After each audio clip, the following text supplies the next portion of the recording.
preciosidades, tudo bem com vocês? E essa é a segunda parte do vídeo de como eu conheci o meu esposo. Quem não está entendendo nada, vá para a primeira parte. Eu vou colocar aqui também na descrição do vídeo para quem se interessa em conhecer a primeira parte dessa história. E eu tava gostando muito daquele rapaz, ele tava me aconselhando, sempre conversando comigo, sempre falando da Bíblia, sempre falando de Deus.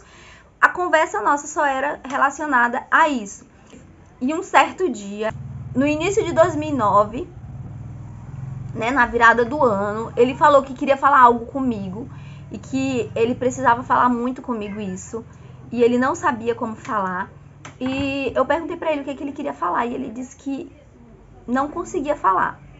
E ele falou pra mim que tinha algo pra me falar e disse que à noite, né, quando eu chegasse do trabalho, ele iria me falar.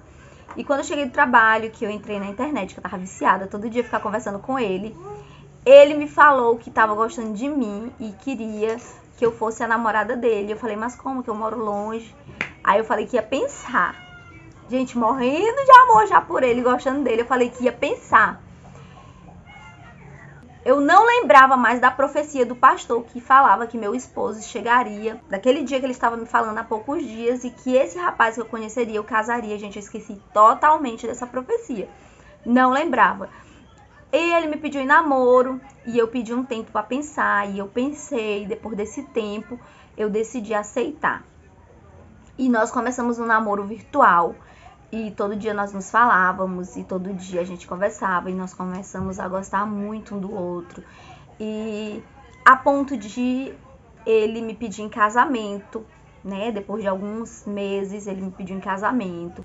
Ele enviou as alianças pelo correio e eu recebi a aliança de ouro pelo correio. Coloquei no meu dedo e ele marcou de vir aqui no Piauí me conhecer, pediu demissão da empresa. Depois de alguns meses, né? Nós não namoramos ano. Foi meses, foi pouco tempo, foi muito rápido. Ele falou que viria aqui me conhecer. Nós começamos a namorar bem no início do ano. Ele enviou as alianças pelo correio e marcou de vir no meio do ano me conhecer. E ali a gente noivaria e marcaria a data de casamento. Mas nós estávamos de compromisso, eu já estava usando a aliança de noivado. E foi realmente como eu falei pra vocês, né? Ele veio... Ele pediu demissão da empresa, eu tô resumindo aqui a história. Ele pediu demissão da empresa para vir me conhecer. E ele veio me conhecer aqui no Nordeste. Ele veio de avião até a capital. Da capital ele veio de ônibus até uma cidade mais próxima da minha. E eu fui pegar ele nessa cidade e trouxe ele pra minha cidade. A minha cidade é bem distante da capital, né? E só tem avião até a capital, que é Teresina. 5 horas de viagem da capital até a minha cidade. E aí eu fui pegar ele, né, na cidade mais próxima da minha.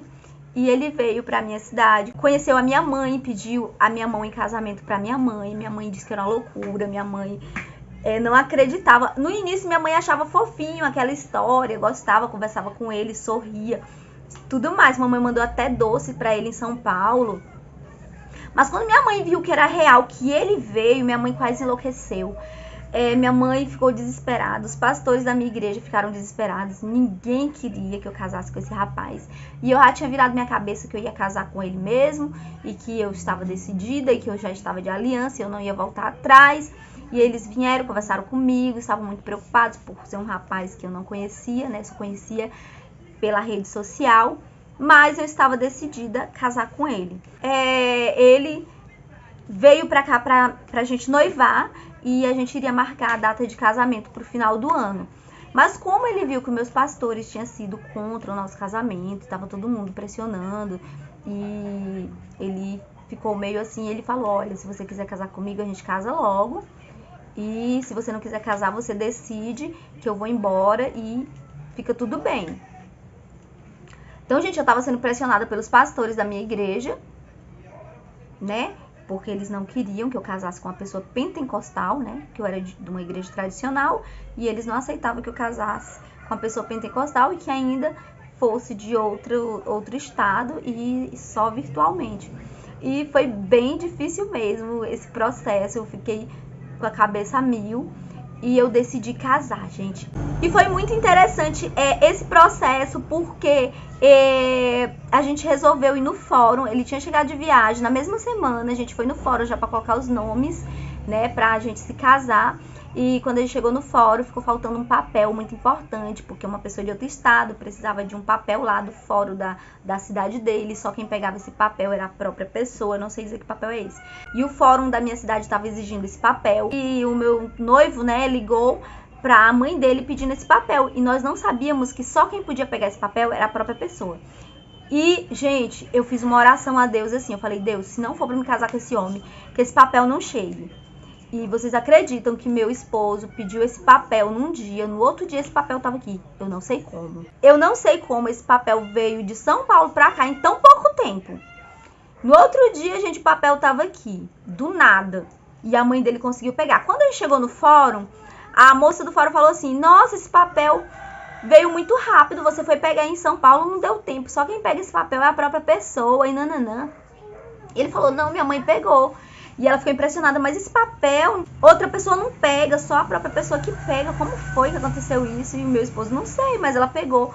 E ela disse assim, olha, vocês vão casar amanhã. Gente, era pra gente casar no final do mês, né? Mais ou menos nós teríamos mais de 20 dias pra organizar o nosso casamento. Ela falou, vocês vão casar amanhã. Eu fiquei louca, né? Eu falei, como assim? Ela disse, porque o juiz saiu de férias, vai vir um juiz de fora, vai fazer todos os casamentos que tem na cidade e quem quiser casar, casa logo. Quem não quiser casar, não vai ter mais casamento, porque o juiz está de férias. E a gente teve que casar no outro dia. E tivemos que correr contra o tempo para organizar a festa de casamento. E fizemos, né, uma cerimônia de casamento. Não fizemos na igreja porque os meus pastores não aceitaram, né? Mas depois a gente fez, né, a cerimônia, abençoando o nosso casamento. Mas eu não tive o casamento como eu queria na igreja, de vestidão e nananã, por conta dos pastores que não aceitaram, né? Mas, gente, foi incrível, porque depois disso eu comecei a crescer e caminhar junto com ele, comecei a passar por aqueles processos que eu falei pra vocês de conhecimento do mundo espiritual, comecei a entender coisas que eu não entendia ainda relacionadas ao mundo espiritual, e foi tudo aquilo que vocês já sabem, que vocês assistem meus vídeos. Quem assiste meus vídeos sabe da minha história. Então, gente, esse foi o vídeo, espero que vocês tenham gostado. Foi assim que eu conheci meu esposo. Não aconselho ninguém casar dessa forma, pois é muito perigoso. Poderia ser um bandido, poderia ser um psicopata, poderia ser alguém mentiroso. O meu esposo, tudo que ele falou era verdade. Nós combinamos muito, a gente deu super certo. Nós vamos fazer agora em 2023, 14 anos de casados. E a gente se dá super bem. Graças a Deus a gente somos um casal unidos. Claro que tem aqueles problemas, porque todo casal tem, né, problema. Mas no geral a gente é bem unido, a gente sempre conversa pra tudo, a gente sempre tá combinando. Ele veio pra somar na minha vida. Eu tinha depressão profunda, através da oração dele eu fui curada. Deus me curou da dor emocional, da depressão profunda que eu tinha. Deus trouxe muitas coisas pra minha vida através da vida dele, como o revestimento do Espírito Santo, como buscar pelos dons espirituais, subir no monte e orar, receber dons de Deus, como visão e coisas espirituais da parte de Deus. Tudo eu aprendi com meu esposo. Então ele foi uma pessoa que somou muito na minha vida, um homem de oração, que ajoelhava à noite e dava 3 horas da manhã, 4 horas, ele ainda estava de joelho orando. Eu tô falando passado, gente, porque eu tô contando da fase de início, né, do nosso início de casamento. E até hoje, graças a Deus, a gente tem filhos maravilhosos, tivemos filhos abençoados por Deus. E eu quero agradecer a Deus por Deus ter feito isso na minha vida. Mas, gente, cada história é uma história. Eu só vim dividir com vocês a minha história. Eu espero que vocês sejam edificados. A Bíblia diz, aprendei de tudo e retei o que é bom. Aquilo que foi bom pra vocês, vocês retêm pra vocês. Aquilo que vocês acham que não foi bom, vocês selecionam aí, tá certo? Então, um abraço a todos, fiquem com Deus e até o nosso próximo encontro. Se você gostou desse vídeo, curta, inscreva-se e ative os sininhos das notificações.